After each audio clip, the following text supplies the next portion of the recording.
What you looking for, girl? Looking for leftovers, smelling for pee. I don't want you peeing on her head again.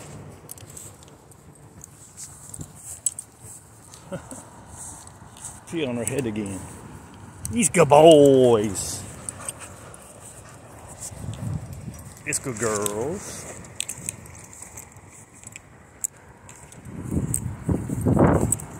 Oh, it's a good little boy.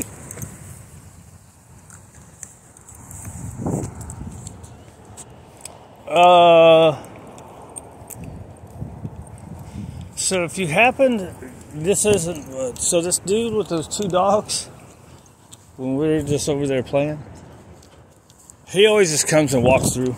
Now, I don't know how many times he's done this, but Willie was laying down in the middle of the field, like over there, and the guy's walking on the path.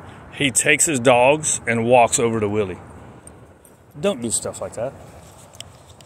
You see that dog laying there? Maybe somebody's working with it. You're taking them dogs over there and you're going to mess up their work. Now, Willie was not working. I guess I could have yelled at him.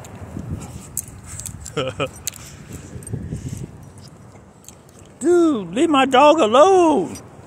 Your dogs don't have to meet every dog. There's a dog laying in the middle of the field somewhere that you see every day. Leave it alone. I wonder if he's been meeting them. Which don't matter. The point is, you shouldn't assume that every dog needs to meet your dog. Because then you might get an overly social dog like this one who thinks she has to meet every single dog. Don't you, girl? Alright, whatever. Alright, whatever. Right? Dog might be working. You don't know the dog. Then you can make your dog overly social, thinking it has to be this. Right? And then what happens then? Then you get the excited reactivity, right?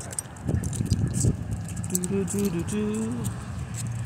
Like she yells at everybody. Just because she wants to go play. She thinks she has to meet everybody. Is this guy? Is this guy?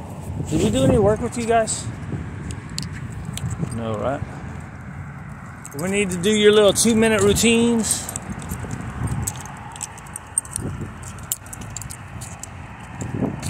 Da da da da da da da. I need to be doing hers when I throw the ball for